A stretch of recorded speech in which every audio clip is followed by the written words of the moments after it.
To me, existentialism ought to lead you to something practical as you place yourself, you situate yourself within the universe, which is made of matter as well. And so I do not associate, if I may use that term, both.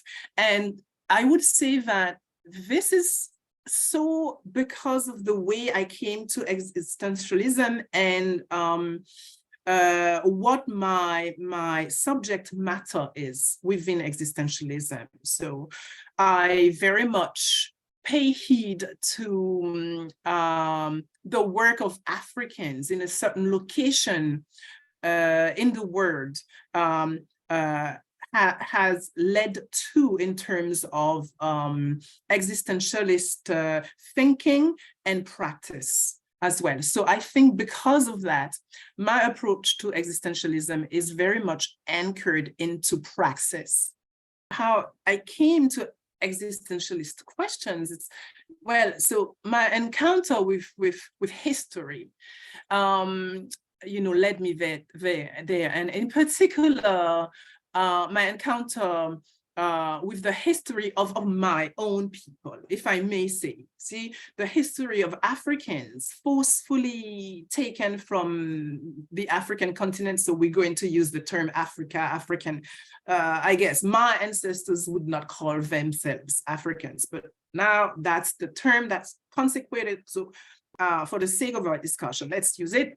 That's the term we use today. So that history of being taken, you see, of being seized from the original place, deported, enslaved in colonial plantations in America. And so the more I educated myself on that history and the more I became aware of that question of existentialism as it posed itself to these people. So it was clear to me that among all of these critical questions raised by this very fact of being in that situation, of bearing this plight, this experience, you see, the question of human existence was at the core of the phenomenon itself.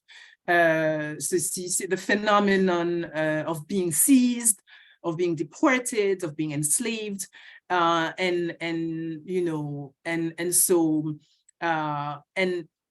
the fact that all of that was construed as done, a done deal, something that was supposed to be final. You seized, you deported, you enslaved, and that was supposed to be your final plight, your final state, period. And so it was meant to be a final act. What I captured through what I was learning was that, well, these Africans were being actually de-existentialized.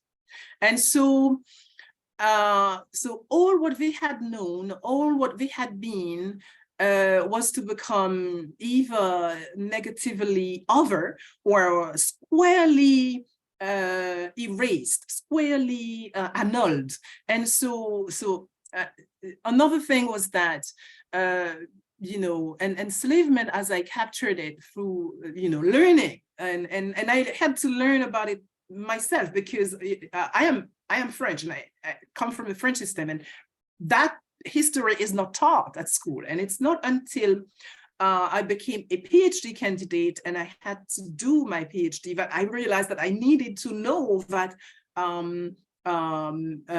matter, that subject matter, to do my work. And so to do my work as a PhD candidate, writing my dissertation, and I had to learn, the history. And so what I captured was that, everything was, that phenomenon was set within a sort of materialist setting. So their bodies were enchained, the chains themselves, you see. So the sugar, cotton, so the material production that they needed to produce and so forth. So all of that was supposed to incarnate the identity of this thing, right? Enslavement, I mean. And so all of that material was so defining within that context of enslavement. And so these Africans, they were made to live in the real world through materialism, you see, with all of these material objects. And so and this was one of the ways of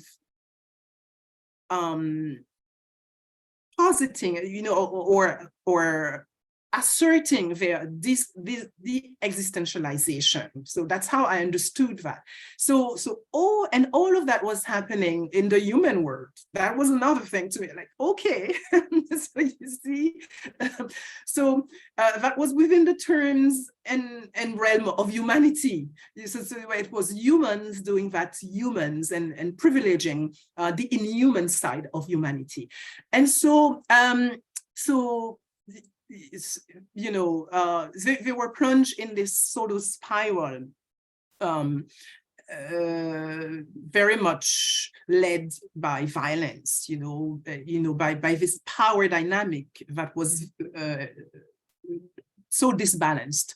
And so and they were viewed as non-existent, and you know, if ever they did exist somewhere, they carried existence or pretended they did, that was seen as a factor that should be neutralized by all means, and especially by the means of violence, and I should say by violences.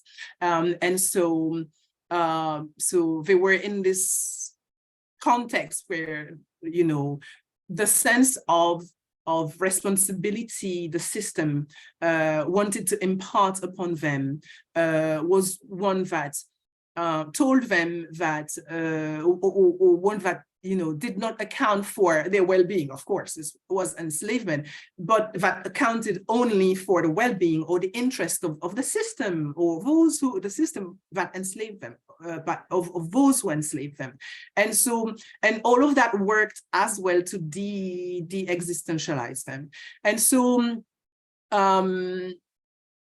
and that was supposed to be permanent. Their plight, their fate, their being in that system was supposed to be permanent. So when you are in this, the question to me became, so when you are in that, and you're being told that this is your permanent residence, so can you challenge it? And if you do, how do you challenge it?